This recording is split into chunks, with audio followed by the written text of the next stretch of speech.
Welcome to this very special edition of Behind the Podcast. This is your co-host, Richard Greaser. And joining me tonight is Rod Palmer, as usual.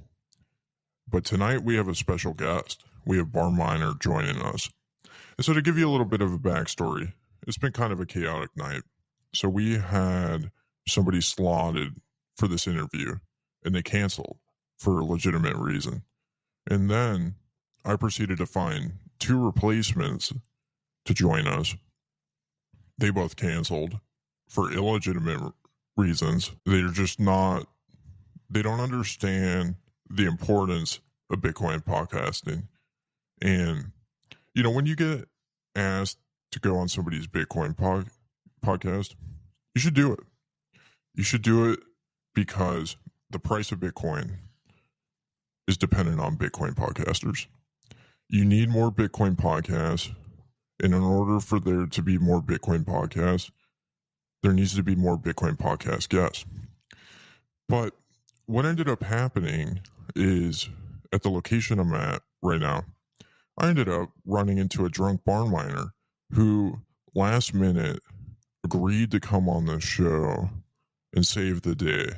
He saved us from a guest list behind the podcast, which is what Ron and I were about to do. So thank you, Barnminer. Thank you for coming on the show. Yeah, I appreciate being the fourth suggestion for the show. It's good. Cool. So yeah, Barnminer, are you slanging beef jerky? Are you slanging spicy beef jerky? Where you at right now, or what? Are you? Is this a vacation away from the jerky making business? So I did a smoke on Saturday, right? In effort to, create this supply, or actually the demand for the jerky. And I'm actually out of jerky. So I should have made probably double. However, I estimated the demand of the Tennesseans. So I brought about 7 pounds, 8 pounds, and I'm out.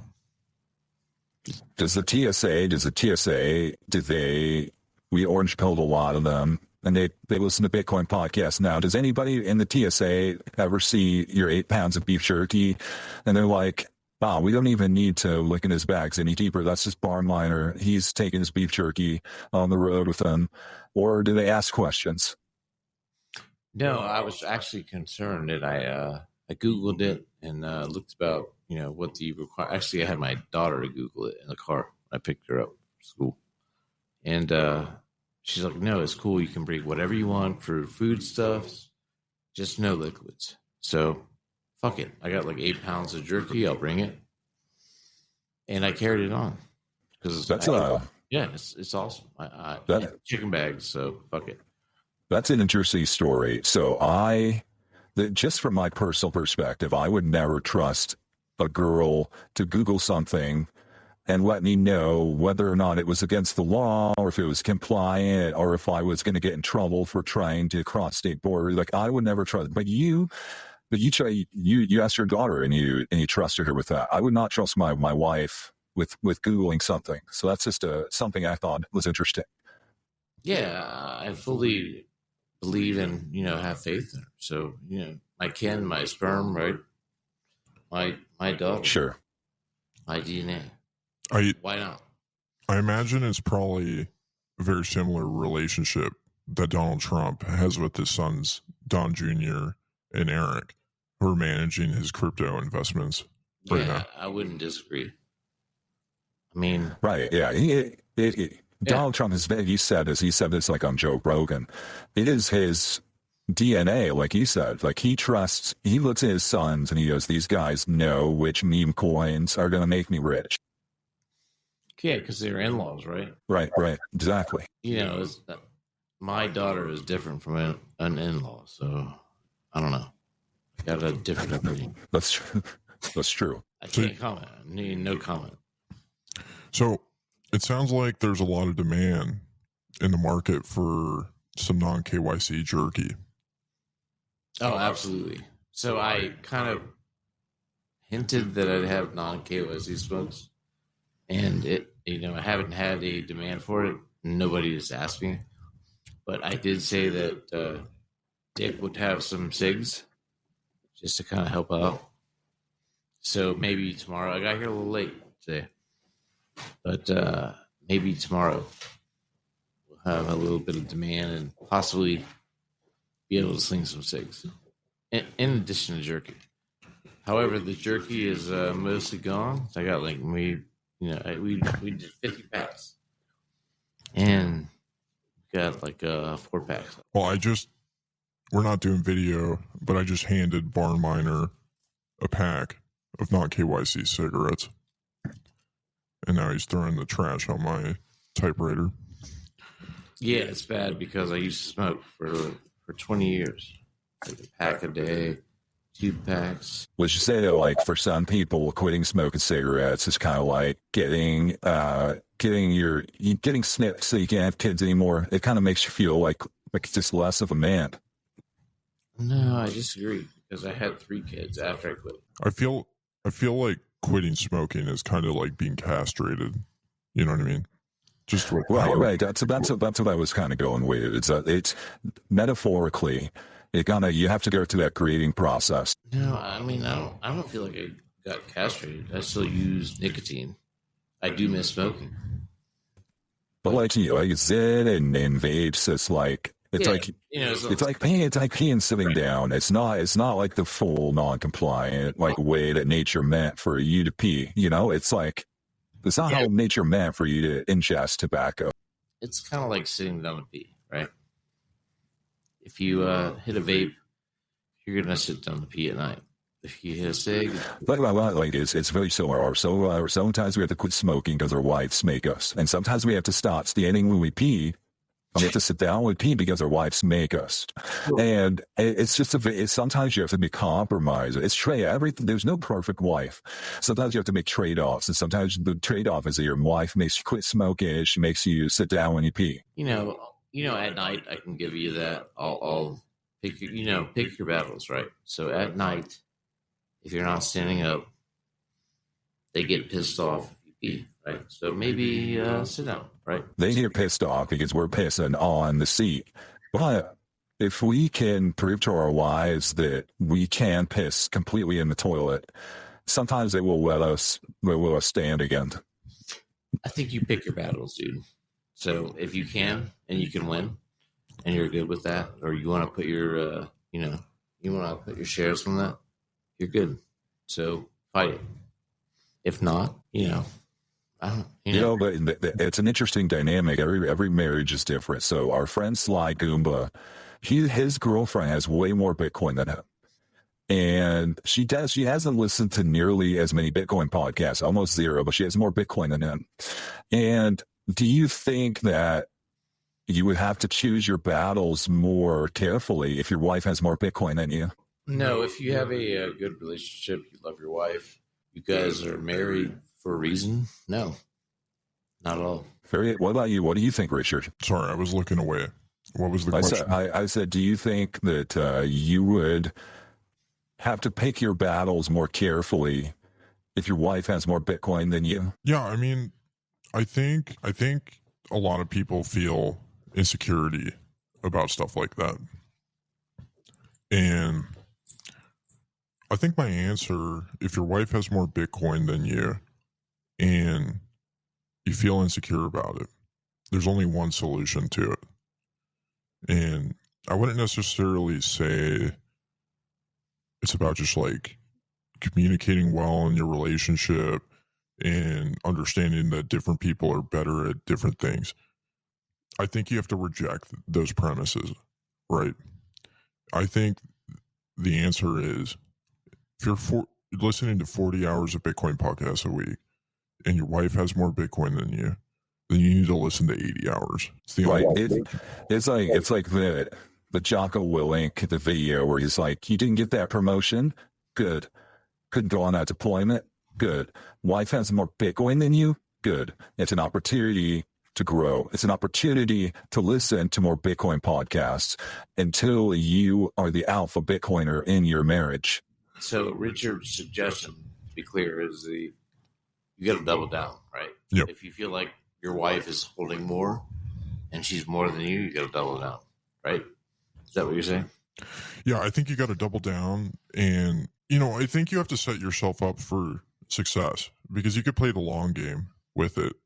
You know, like she might have more Bitcoin than you now, but you know that Bitcoin's going to have some sort of scaling solution and she's going to spend it all because that's what women do. They spend money. So what's your game plan to say that this instance occurs, right? Your wife has more Bitcoin. She's baller, right? And she's telling you what to do. Mm-hmm. So how do you reconcile this? You know, is it an issue for you that she has more? I think it should be an issue for every man that their wife has more Bitcoin. But what? Why? Why is this? Because you're a man. Because you're a man, you think in your mind that the wife should have less. This is the Bushido. If it was fiat money or stocks or bonds, I wouldn't care that my wife had more of those than me. Okay. But if she has more Bitcoin than me, that means that she has a lower time preference than me. So I need to get on her time preference level. That also means that she has, you know, she is more of a cypherpunk than me. And it's not that I don't want my wife to be a cypherpunk. I just don't want to be less of a cypherpunk than her. Okay, I feel that. This is the Bushido of Bitcoin, is never allowing your wife to have more Bitcoin than you. So this is a goal for both of you, right? Well, it's not. Wives, you would make sure that you had more. It's not a problem for us because this is a hypothetical situation. We obviously have more than our wives. Yeah. I won't disclose, or when the law says you are community property, right? So you own together. Not your keys, not your coin. Yeah. Well, you both have keys. If one knows how to use it and the other doesn't, it's still your keys. What if the wife claims that she lost her keys in a boating accident? Do you think the family court judge will side with her? Good question. I don't know. I think so. This is going to be a real problem, and this is great that we're having this conversation because we're going to see this more and more because women have this skill that most men don't have, right? Which is that they can sell meme coins a lot more easily, right? Which means that they can amass a lot more Bitcoin quicker. So I think as a man, you have to know what your skill sets are. And I think one of the first things you do in those scenarios is you double your podcast listening. And then you also start your own podcast. Yeah, I mean, starting your podcast will allow you to get boosts on Fountain. And that's one of the revenue streams that you can use to eventually have more Bitcoin than your wife. But in most cases, I mean, you have to be careful. You don't want your wife to start a Bitcoin podcast because she's going to get more boosts than you. If it's like trying to open your marriage and or open your relationship where anybody can have sex with the same amount of people they want. Your wife is going to get way more boosts than you are, and it's going to make you grow resentful. Yeah, I think you don't want to sabotage your wife because this is the Bitcoin that. Hold on one sec. Sorry. This very well potentially could be the Bitcoin. This is intergenerational wealth. You know what I mean? This is the Bitcoin for your kids. And so you don't want to sabotage.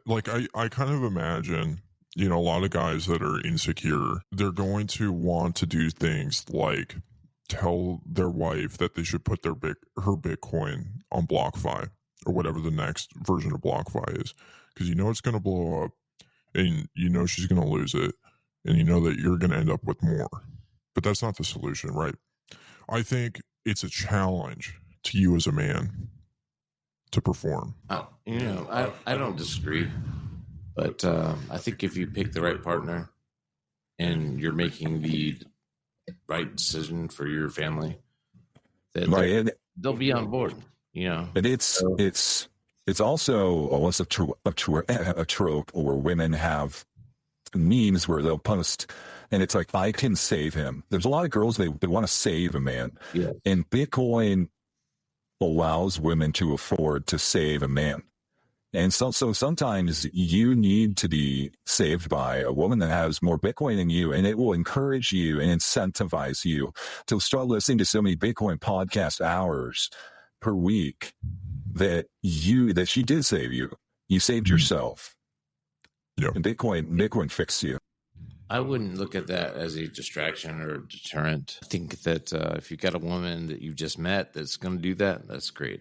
I think that if you've been in a long-term relationship and they have more Bitcoin, why not? What's the point? You guys are on the same page. So catch up, motherfucker. So as we're speaking right now, the Bitcoin price has now crossed. It's back into 105,000. What do we think is the catalyst for Bitcoin's outperformance today, especially as meme coins? Does it seem like the strategic Bitcoin reserve is starting to kick out the shit coiners, and it's going to be a Bitcoin only reserve? Or what's your read on this? Why is the Bitcoin price pumping right now? I have no clue. I stopped looking at price. I don't know, like a year. Okay. So you don't look at it all. Yes. Sometimes I will look at it when I sell some because I need, some fiat. So right. But I don't. No. On a podcast, we don't get to talk to people, like low time preference people like yourself. Most of us check the price way too often. It's one of those things we're trying to break the habit of. No, I don't disagree, and I feel that, and I feel it, and I see it. And, friends, family look at it, but after a full cycle, 2 cycles, it's not. If you're all in, actually, that's a good point. If you've done your job and you have orange pilled your friends and family, and you're a good Bitcoin patriarch, after a cycle or two, you don't even have to check the price anymore. Your family will check the price and tell it to you for you. Right. Your family will text you and tell you what the price is. Your mom, your dad, they'll call you. Your kids will text you. Yeah, that's the mark of a successful Bitcoiner, when your family a cycle or two later is continuously telling you the price. You don't have to look yourself. Yeah, I don't disagree. If you find out the price was $100,000 or $90,000 or whatever, whatever, by a friend who sent you a text or some Twitter post, right? Honestly, I would be so honored to have found out that Bitcoin crossed 100K because I got a call from my daughter or my son. Yeah, or your that dad. Would be the best. That would be the best way to find out. I don't disagree. I know the real reason why Bitcoin ripped today. You guys ready for this? What's the price? Rod just said it was 105. Yeah. So the real reason why it ripped today was because Dennis Porter ended his announcement hiatus. Did you see this? No. Which announcement? He had. There's more states to take credit for the strategic Bitcoin reserve digital asset bills going through committees in the state legislature. And Dennis Porter was leaked this information, and he was able to get out and make an announcement. I'm not excited. I thought that SBR meant for, short barrel rifles and the, ATF shit. And I have a short barrel, I have one. And I really thought that SBR meant that I wouldn't have to apply for a tax stamp. And I was excited. But I found out that Dennis was doing some other shit, right?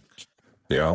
I have a below average sized penis, and I tell my wife I call it the short barrel rifle, and I told my wife that the SBR was going to be very, very big in 2025, so she's really excited about that. She thinks I'm talking about my short barrel rifle.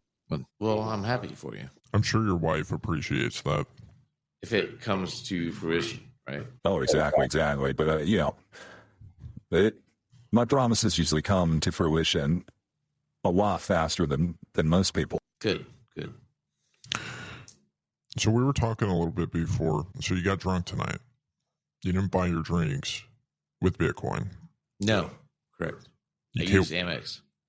You KYC. So you're doing some fiat drinking. What do you think there's a difference between drinking on a fiat standard versus a Bitcoin standard?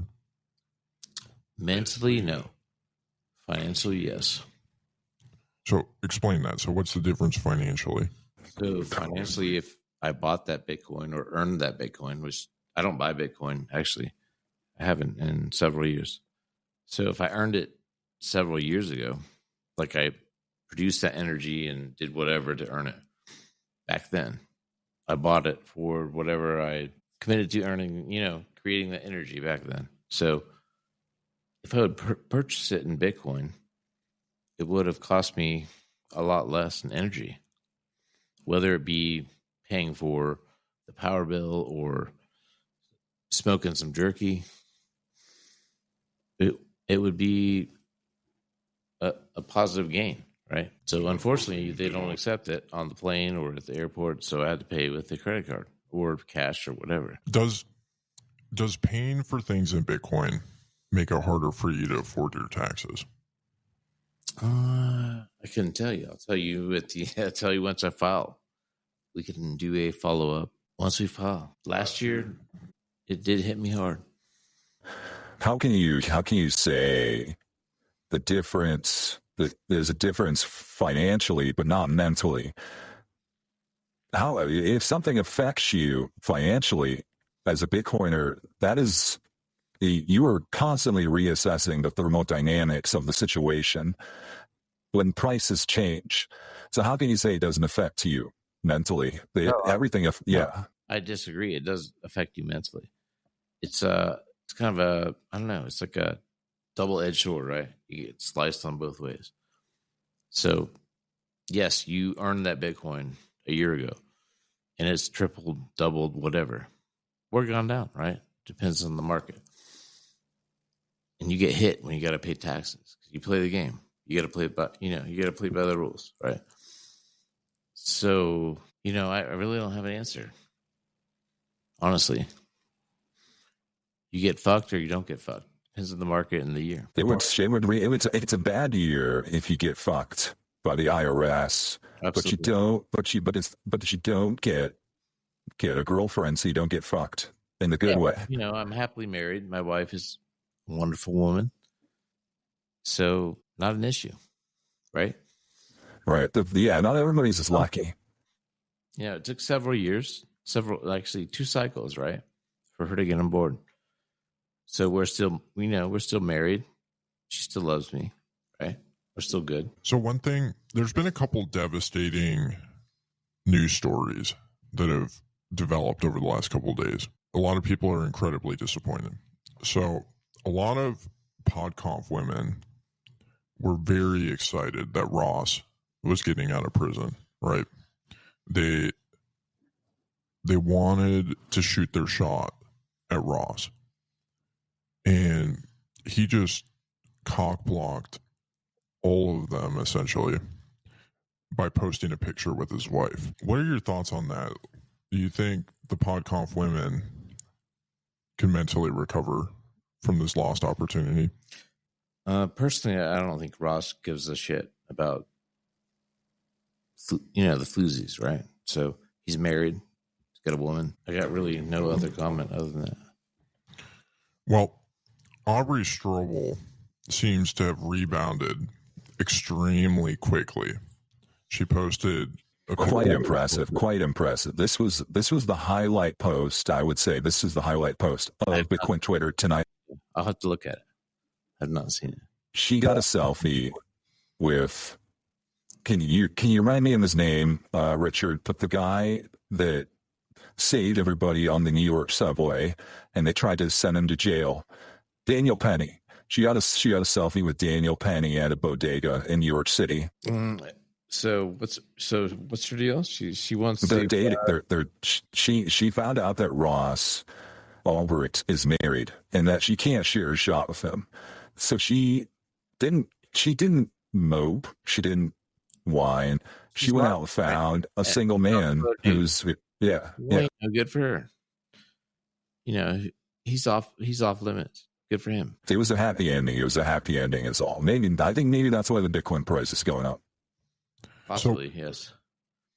So the question is, so Aubrey seems to have handled and navigated this disappointment very well. What are the other PodConf women going to do? Let's think about the eligible bachelors that are out there for them. So Kyle Rittenhouse is on the table. I mean, honestly, they're going to have to settle, right? So they can't go for the top dog. They have to go for the lower hanging fruit. They have to go for the eligible bachelor.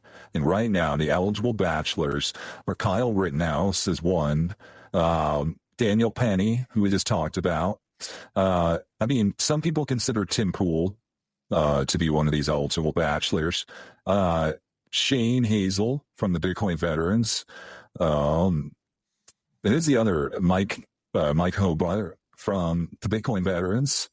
There's a lot of bad boys out there, and it's scarcity in alpha male Bitcoin podcast influencers.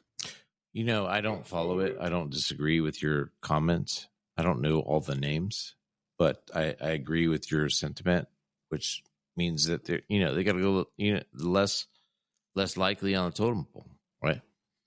So they're going to go and number one is not available. So what, number two? So in the anarcho-capitalist circles, I would say that Kyle Rittenhouse is a type of folk hero, right? Because in anarcho-capitalism, there's nothing more important than private property. Well, another good example is the rooftop Koreans from the LA riots. The rooftop Koreans got on top of their nail salons and they shot anybody who tried to take their acrylic acid out of their shops. Yeah, that's a good point. So this is a good dating tip for any Asian Bitcoin men out there. If you want to shoot your shot at one of these PodConf girls, if you want to shoot your shot at Michelle Weekly or, whichever other ones, Haley Lennon, just claim you're one of the rooftop Koreans. Or, get your ass out there during a riot and start shooting motherfuckers, right? I mean, but having's the other option, yes. But if you're Korean, the easiest way is to say you're a rooftop Korean. Well, think about that. So, imagine you're not Korean, right? Like, imagine your family's Chinese descent. Or you're Kyle, right? This is one of the challenges of lying on the first date to impress a girl is, what happens if you are dating Haley Lennon for a while, you take her home with you, she has this belief the whole time that you were one of the rooftop Koreans, and she meets your family and finds out that they're actually Chinese.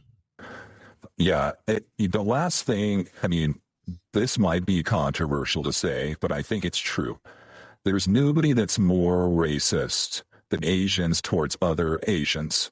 And if people in the Asian community find out that you have stolen rooftop Korean valor, you will have zero respect at any family events in any of the Asian households that you could possibly find yourself in.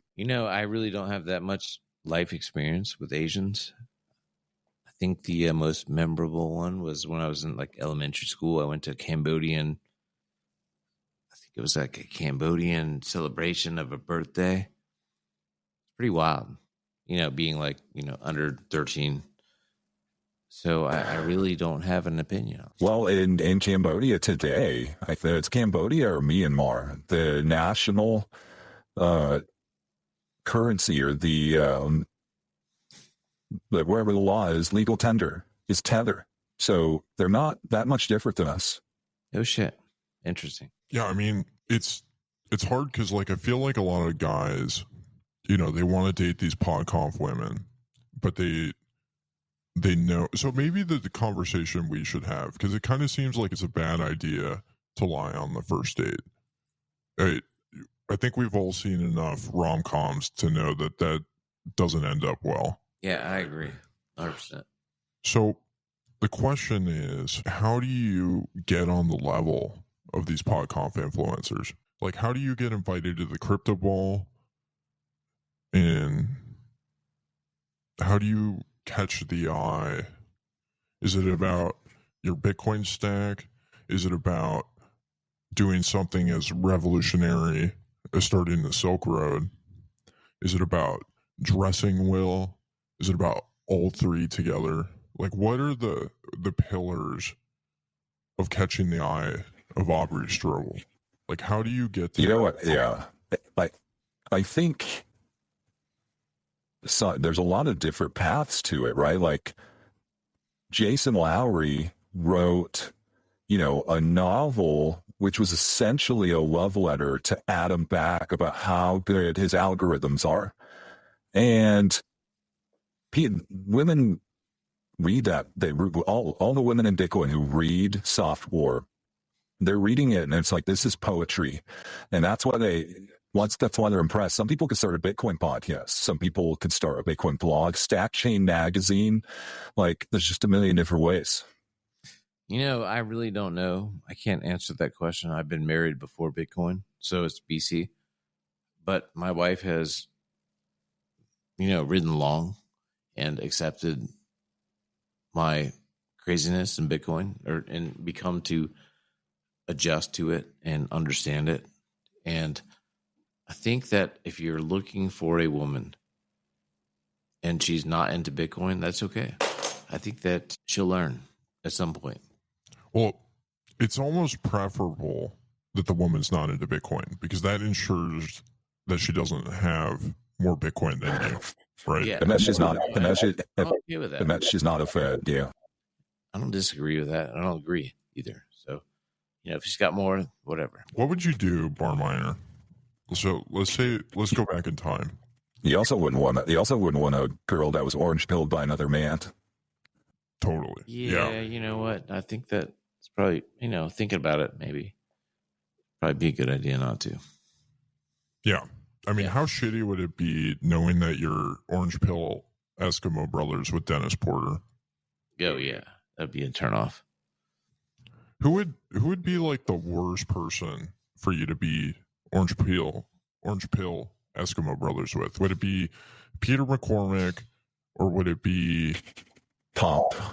Corey? Could you imagine being orange pill Eskimo brothers with Corey? Yeah, or Pomp. Pomp's a good one. So you're saying like I met this chick and I want to marry her and like she was orange pilled by this guy? Is that what you're saying?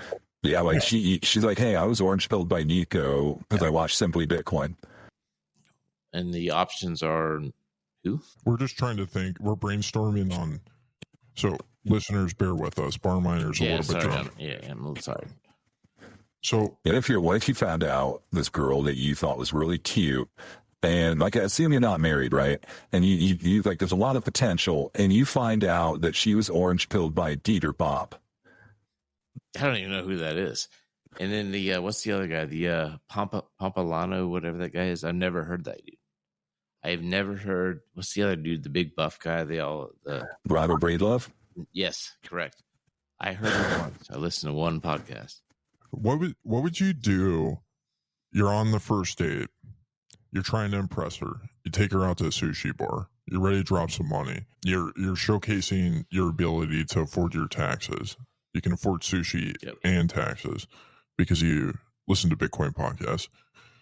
And you start talking, find out that she likes Bitcoin, and then she starts quoting Robert Breedlove. What do? Do you get up and leave? Do you ask the waitress for the check? Do you sit it out and don't call her? Or do you continue to go forward? Like, say she's like a 10 out of 10. Super hot. My only experience with Breedlove is because Fundamentals said, listen to this podcast. Like Fundamentals told you to listen to Breedlove? Yes, correct. Yeah, and I put Good it to know. Good to know. I've been in Bitcoin since like 2018. I've heard of the guy, never listened to him. He talked about some bullshit, whatever. Oh, you got to listen to this guy that interviewed. So I listened. I wasn't impressed. So I don't know.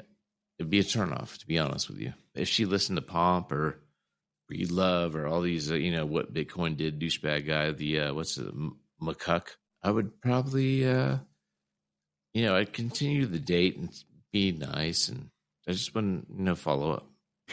What if she told you that at first she was kind of like ashamed and she didn't want to tell you who it was that orange pilled her, and after a while she's like, all right, I'll admit it, I was orange pilled by Predator. You know what? I think that's a little different, to be honest, because you would respect that a little more. I think so, dude. It's really hard to tell. I've been committed for 20 years, but hypothetically, we're thinking about it. I think that particular instance would be a little different. So, like, she realized, she listened to it, she got orange pilled, but she realized the orange pill was good, but the guy that gave it to her was wrong, right? So you would be okay if it was one of your buddies that orange pilled her, but you don't want it to be a podcast influencer. Like, you don't want the guy participating in bum checks to do it. But, like, say it was Fundamentals or John or Max, you'd be okay with it. That's a tough question. So let's say that it was one of my homies, right? Good friends. And they were interested in this chick, right? It's a really tough decision to make. So they were... What if it was Dennis Porter? Oh, no issues there. Douchebag, right? The homies, right? Dude, it's really hard to answer this question, right? I've been married forever. I would absolutely accept any one of them. Any one of the ungovernable guys and the rock paper guys, base load, anyone. My kid is a teenager. He doesn't give a fuck about what dad says. I get it. This is something I think a lot of people should consider, because I think they, when you have your kid, it's pretty common to have a godfather, right? And like the role of the godfather is to essentially step in if you're out of the picture. But you need an orange pill father, essentially, like a backup plan. The plan B, if you can't introduce plan B to your kid. You know what I mean? I actually agree with that. I think it's great. I've never thought of that. So I think that at some point, if, John would come down and say, God damn it, Barnminer son, or, Baseload comes down, God damn it, Barnminer son, listen to your dad. I think incredible impact. Listen here, motherfucker. Exactly. If you don't start saving in Bitcoin, you're never going to be able to you're never going to be able to afford your taxes. You're never going to be able to get a hot wife. You're never going to be able to do all the things that matter. You're never going to be able to build intergenerational wealth. You're never going to experience life in a thermodynamically sound way. You're going to be walking through life in credit card debt, and you're not going to be smoking cigarettes. You're going to be a fucking pussy unless you start listening to Bitcoin podcasts right now. My daughters get it more than my son, to be honest. They're younger. And the son, he's at the point where, dad's a douchebag. He doesn't know shit. But daughters, they earn Bitcoin, right? And they earned Bitcoin 2 years ago. And they see that they can actually pay taxes if they earn, they fucking make money. They haven't sold their Bitcoin, but if they did. So you've given your teenagers the ability to pay taxes. Correct. And that's like a valuable, they're learning very early. They have Bitcoin, but they haven't spent it or used it. But if they did, right, they have the ability to pay the tax, right? Yeah, so it doesn't sound like you need a bit like an orange-pilled godfather. It sounds like you've already done the work. You've already orange-pilled them. I think they're taxpayer. I think that I'm almost 100% there. I'm like 2 of 3, right? So, parenting daughters and parenting sons is different. Absolutely. Right? So there's not a concern that your son's going to be pregnant, right? But there's a concern that you're... Not anymore. Not anymore. Not since last week. Yeah. Correct. legally, right? Trump made it illegal for your son to get pregnant. I'm not good for the government making decisions for people, but like, so you parent differently, or most parents parent differently. Then who are we parenting differently? Well, then yeah, here, let me finish. So when it comes to allowing your kids to be orange pilled, so if you come home one day and you see your son watching a Robert Breedlove interview, you probably wouldn't even think twice. You'd be like, cool. Breedlove might not be the best influence on my son, but at least he's learning about Bitcoin. If you come home and you see your 16-year-old daughter watching a Robert Breedlove interview, what do you do? Would you be concerned? Would you shut off the TV? Like, how do you handle that situation? Do you pull your shotgun out and start tweeting at Robert Breedlove pictures that he needs to stay the fuck away from your daughter? Stop orange pilling my daughter. I honestly do not. I've not consumed enough Breedlove, but the minimal amount of him, I would totally be kind of pissed, right? But it's like, especially if it was happening in like group chats or DMs, like it's one thing if it was on the public timeline, just asking questions of a public figure and getting answers. It was more of a personal orange pilling session. If she was on Instagram and like, I don't even know if the douchebag's on it. If he's on that app, right? If she's on there like feeding his shit and reading his shit, I'd be pissed, to be honest. Yeah, that makes sense. I mean, I think there's a real concern of like, how do you insulate your daughter from the influence of Robert Breedlove? Yeah. Like, how do you protect her cherry from getting popped? I actually started my son off with a graphene phone, right? So he was not tracked and spied on. And after a year, he bitched so much that he wanted an iPhone. So I conceded, gave him the iPhone, and now all the kids have the iPhone. So now we have the ability to add an app that tracks everything they do, which, in my opinion, you give them the enough length to hang themselves, right?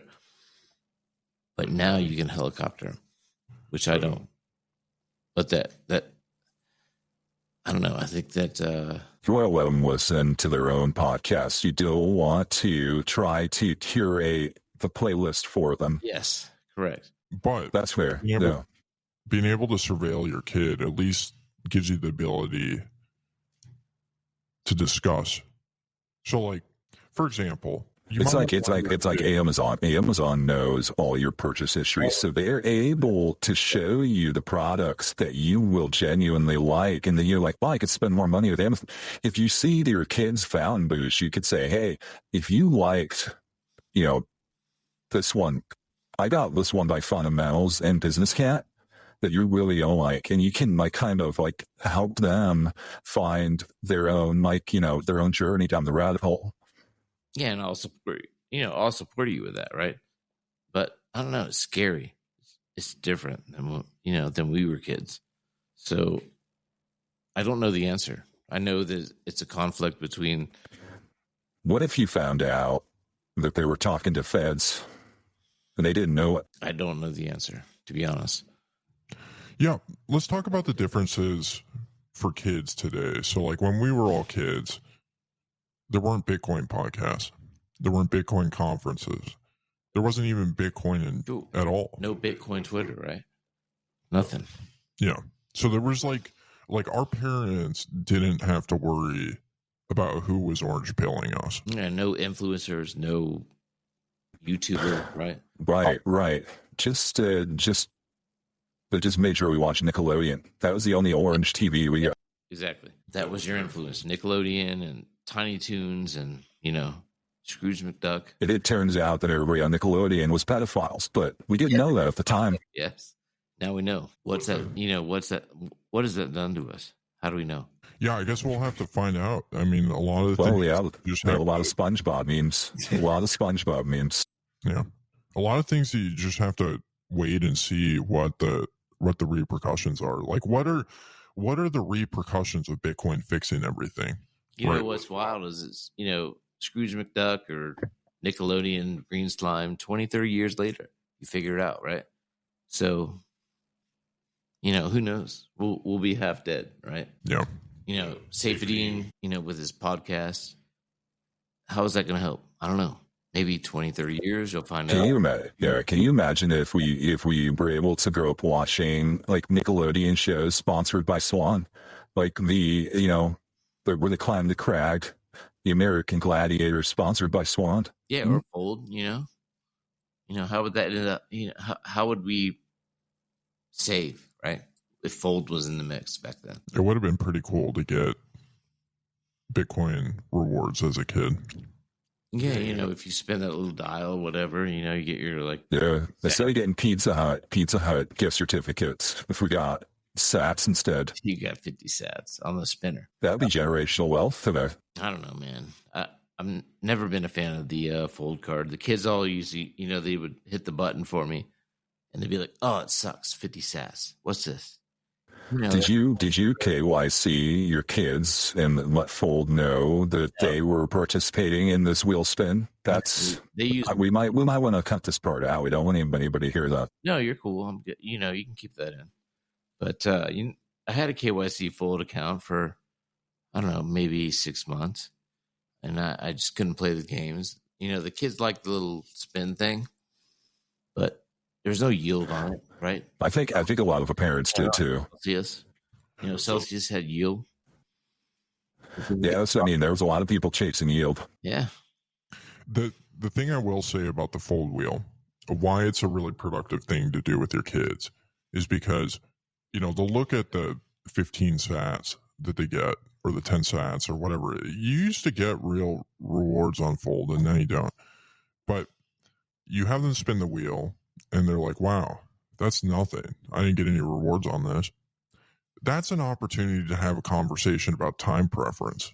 Absolutely. And people talk about the days when you go a faucet and you can get like 10 coins, 5 coins for free, and like how much that's worth today. People are going to look back at the good days of Fold when you used to get like 1 million sats on a spin just because you bought some lumber at Lowe's.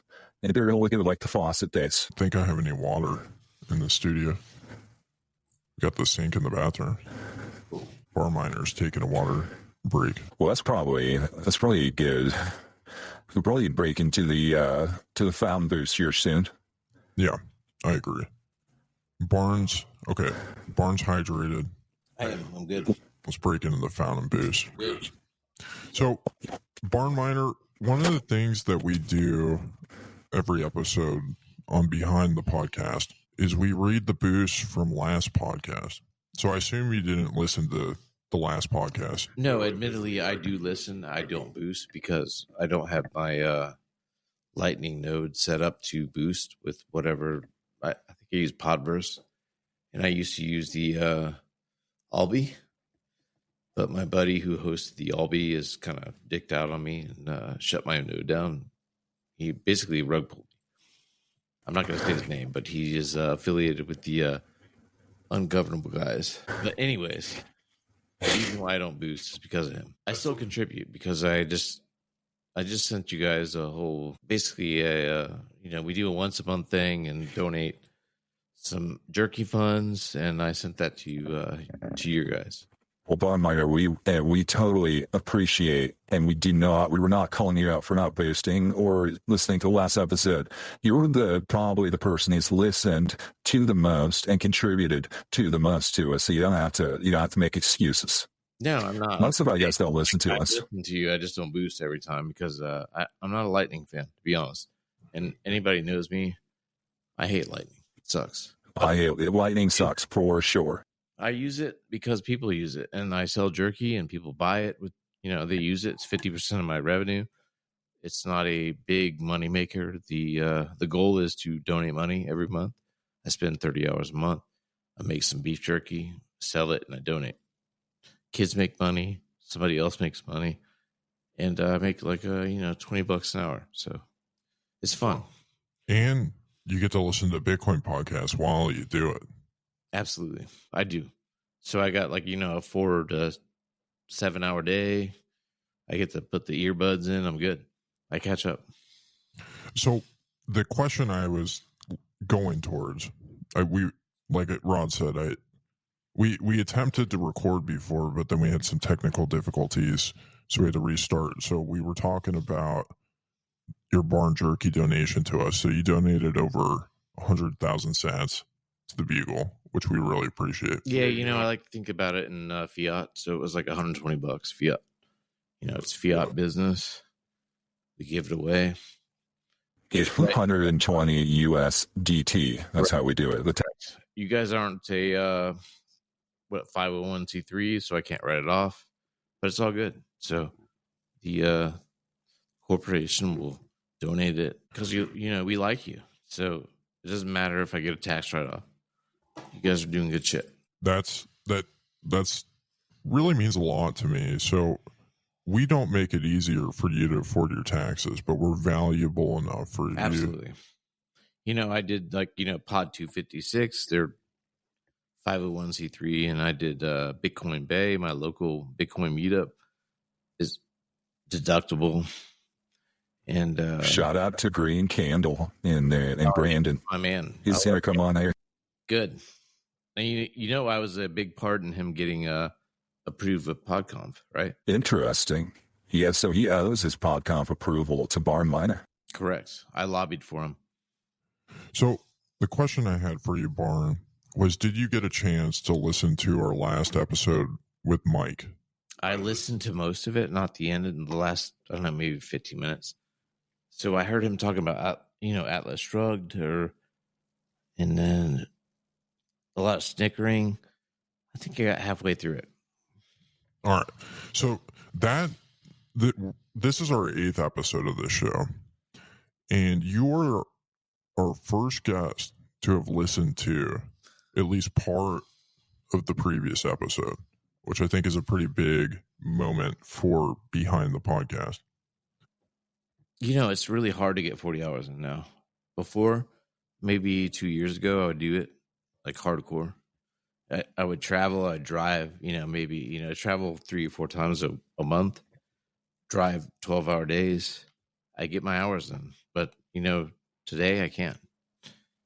It's just it's very difficult, right? But the Bugle is one of the ones I do listen to. Hell yeah. Well, we appreciate it. So we don't have to recap the episode because you listened to half of it and you did the recap for us. We did talk about Atlas Shrugged. But yeah, let's go through the boost. So our first boost of the episode was from Fundamentals for 100,000 sats. And he said, great to hear my green light brother back on the mic. HHR for life. Let me quote him. That's so gay. Fundamentals. He said, that's so gay. Correct. That's his quote. He has his own sticker in Telegram. I do see that sticker. How hard do you have to work, or what do you have to do to get your own Telegram sticker? That's a pretty high honor. Well, you have to know somebody that can, factually do the work to create it and submit it and post it. So, it's not too difficult, but most people won't post your shit unless it's cool, right? Exactly. So what does Fundamentals mean, green light brother? Does that have to be with being a Jew? Is it like some code? Yeah, I think so. Hold on, look it up. I can't answer that accurately. Yeah, it means giving somebody a thumbs up. Green means go. That's all I know. What happened to Richard? Oh, he's here. Well, thank you for the boost, Fundamentals. Big boost, 100,000 sats. Mike was a great guest. I agree. I'm looking forward to high hash rate coming back. I hope it comes back. We need to all harass Mike to make sure it comes back. Yeah, I miss Mike too, to be honest. You know who I missed too is LC, that Yankee guy in the New England, the podcast. He's gone, disappeared. Who? We have a missing podcaster? Correct. LC Hoddle. Correct. Oh, that's right. He did he mines water, right? He goes old style, old school, mines water, straight as speared. He did the Blue Collar Bitcoin podcast, I think, right? He was on it, maybe, but no, he did it with Cheeto. God damn, I can't remember the name of it. We'll have to put it in the show notes, right? Blue Collar is the fireman from Chicago. Yeah, it's not the fireman guys. It's LC and Cheeto. I remember LC. I forgot what his podcast. I thought he did Blue Collar, but No, those are the firefighter dudes. He did Blue Collar Plebcast, not Blue Collar, not the fireman. He had a podcast called Blue Collar Plebcast. Dude, Yeah. First to say, I don't know. I feel like naming your podcast like that is like naming your podcast What Bitcoin Did Pleb. Yeah, that's what people feel remembered, apparently. It's pretty gay. I'll quote Fundamentals. It's so gay. All right. Well, thank you, Fundamentals, for the boost. And your quote. We love it. People have made stickers out of your quote. The next one is from Business Cat. He says, powerful mic flex, 10,000 sats. Bitcoiners have a short window to reshape our planet before the nearest star sheiks are etch-a-sketch again. Business Cat, he's big on the cataclysmic events that are, he thinks the poles are, he got Mike shook about the pole shifts. We talked about that last week, and this cat he's got a very low time preference. Yeah, I think he's got both, man. I think he sees it both ways, right? So long term, short term, he's a different animal. He's a smart cat. Absolutely, and a smart business cat. He dries jerky with his S9s, right? So he did this way before I was making my own jerky. That's very based. Which I don't dry my jerky with miners, but he did. He does. So that's all. What's stopping you? Well, my miners suck in lots of mosquitoes and moths, and I personally would not eat that, so I wouldn't give it to other people. Right, we don't eat the bugs. Some people are going to eat the bugs, thinking that they're eating non-KOSE jerky. Exactly. Yeah, I learned today that Rock Paper Bitcoin is going to start having guests on the show. So that's an interesting development. That's some alpha for the podcast listeners out there. But yeah, I would consider Rock Paper Bitcoin one of my favorite podcasts. I need to listen to the most latest one. Fundamentals has been on a podcast tear recently, and I've got a backlog that I gotta work through. Oh, he's definitely on tour, but it's his time. You should listen. He's got all kinds of good shit. He's a math guy. If you don't know the math, he will teach you math. Yeah, I mean he's also retired, so he's got time to dedicate to it. And a comedian. He's proven to be a comedian. He's been on stage, right? He's been there, done that. He's been on your pod. He's really a good influence, right? So one of the things I'm concerned about for Fundamentals, so I know he's working on writing a book. He's doing a lot of podcasting. I'm concerned that we need to make sure, so Business Cat, this is a challenge to you. We need to keep Fundamentals in his lane, because there's this challenge, which is how do you not become absorbed by PodConf? I feel like the path that many people go on, which is a bummer, is they start a podcast, they write a book, they blow up, and then all of a sudden PodConf begins trying to seduce them and lure them in. So what would your advice be to Fundamentals? I think it's our responsibility of friends to hold him accountable and to remind him that PodConf is an enemy. Your friends, your favorite group chat members, other podcasters, grab them by the ear, yank them aside, and be like, hey, become a PodConf. Totally. Well, thank you for the boost, Business Cat. Appreciate it. Next boost is from Rod Palmer. for 10,000 sats. Rod says Richard Greaser is worse at naming podcasts than Andy Edstrom is at naming books. You want to expand on that? Yeah, we just had a lot of different funny names that we could have named the episode, and we just could build back better with Mike, which is kind of like Why Buy Bitcoin, the book by Andy Edstrom, which is kind of it's not a very inspiring podcast episode. So just a little constructive criticism. I mean, I felt like it was a very appropriate name for the episode because we were talking about him potentially relaunching High Hash Rate. We're talking about, I believe we talked about the LA fires, right? And rebuilding Los Angeles. Yeah. Right. There was the connotation with Biden. I think we have to, like, Build Back Better is a great phrase, and I think we need to reclaim it because, there was a lot of discussion about Atlas Shrugged, right? And the book Atlas Shrugged is about people going on strike. All the people that have a thinking brain, they just say, hey, we're going to let the NPCs just destroy society. And when they destroy it, we're going to build back better. But I'll stand by my naming of that episode. But I hear your criticism, and I'm ignoring it. Yeah, I disagree. I think the name has been botched, has been hijacked. You're screwed. Concept good, theory good, name is bad. Maybe I was too. It's good in theory. It's good in theory. Correct. I agree with that. Maybe I was too early with this one. It doesn't mean that it was a bad one. It just might mean that I'm too early. You know what I mean? Yeah. Too early or wrong. Years from now, it's good. But you can't reuse that today.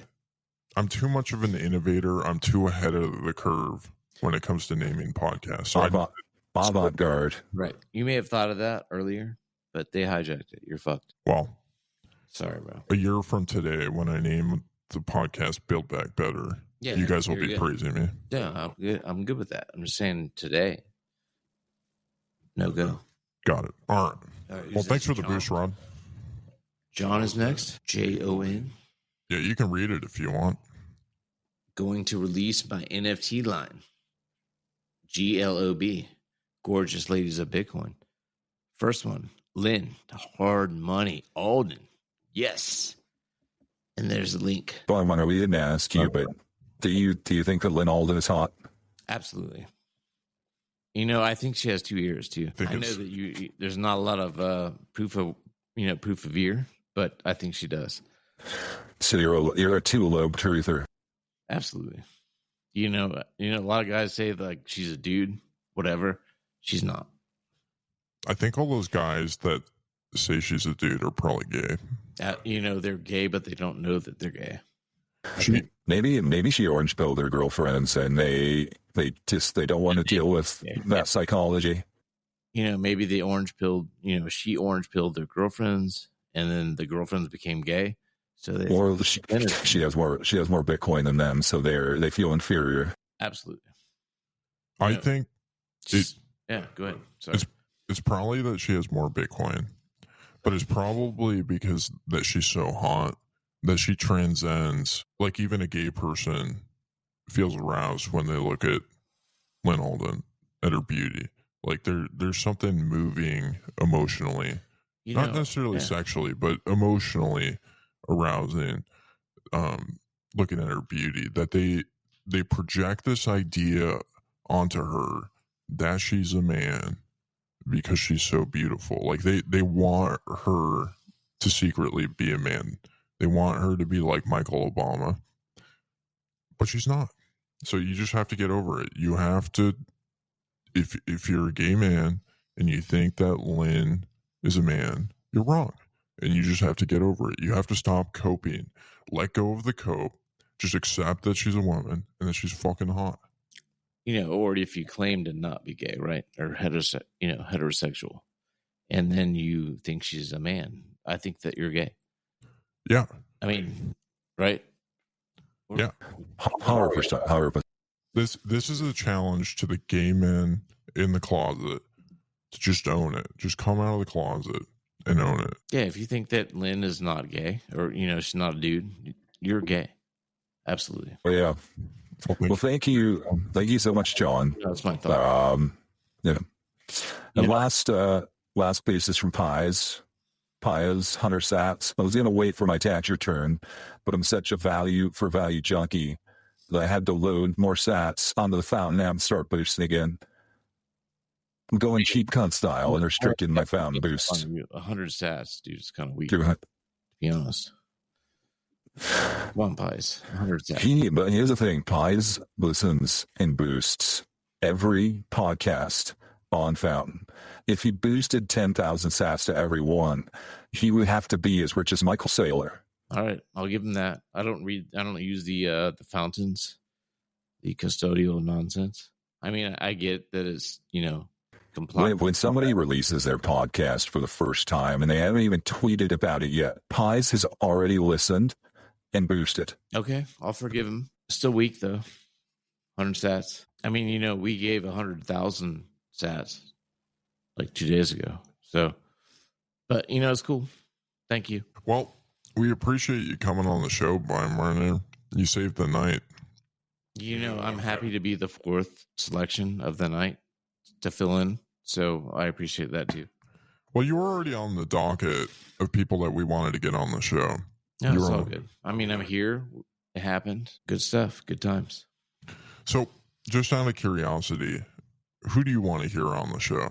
Who would get you really excited? Oh, man. So you had fundamentals. I really like the guy. I guess maybe base load would be good. Have you had Carl on? Is he coming on? Carl, Crazy Carl? We were talking about having Carl on today. He's a very avid lightning lover and a booster of the Nosters. I think those two would be my top two picks. Maybe John. Just, John likes to talk, so we look to hear him. We love John. So one of the things we're trying to do is with Behind the Podcast, we're trying to get people on the show that we haven't had yet, but we've had that nobody's heard, right? Yeah. Okay. But I think there's going to be opportunities in the coming year. Yeah, for some collaboration, right? Well, we'll probably be sitting down in person and we'll be having an unrecorded Bitcoin podcast, and it'll be going so well that we'll have to turn on the recording.